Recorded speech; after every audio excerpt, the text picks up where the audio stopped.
إخواني أخواتي متتبعين قناة مع سعاد، أهلا وسهلا بكم. كي دايرين؟ لاباس عليكم؟ واش اخباركم؟ نتمنى هذا الفيديو يلقاكم فيه صحة جيدة إن شاء الله. دائما في إطار الوصفات السهلة والبسيطة والسريعة التحضير، اليوم غادي نوجد معكم واحد الوصفة مميزة رائعة، كتجي بنينه بزاف. نتمنى انكم تجربوها. اذا عندي واحد طنيجره درت فيها تقريبا 2 معالق كبار ديال الزبده، 2 معالق كبار ديال زيت المائده، و2 فصوص من الثوم، عود ديال القرفه صغيور. غادي نضيف ايضا واحد الورقات ديال الرند،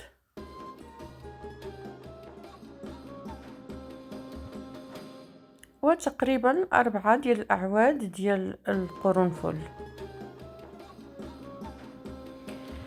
كناخدو اللحم كيبقى على حسب أفراد العائلة. بالنسبة لي هنايا عندي اللحم البقري، كنوضع الكمية ديال اللحم كلها. كنضيف واحد طريف ديال سكينجبير طري. أما بالنسبة للتوابل فغادي ندير الملح والفلفل الأسود فقط.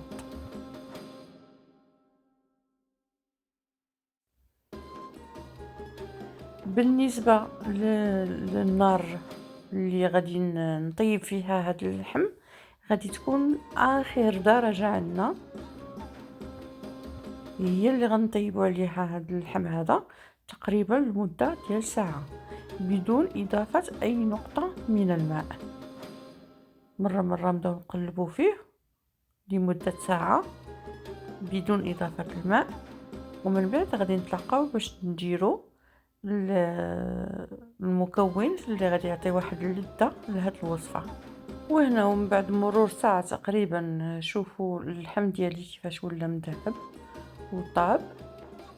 غادي نضيف واحد المعلقة كبيرة عامرة بزاف ديال المطارد اللي غادي نلبسها لهداك اللحم كامل.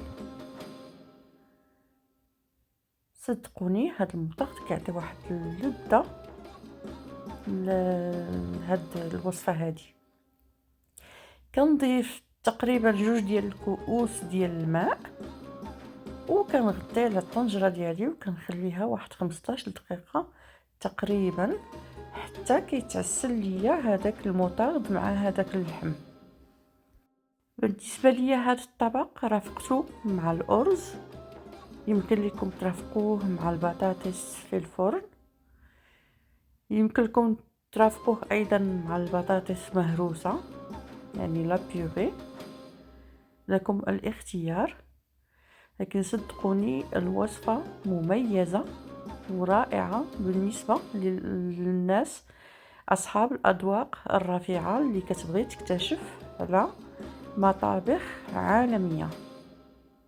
إذا الفيديو ديالنا وصل للنهاية ديالو، نتمنى أنه يكون نال الإعجاب ديالكم وتجربوها.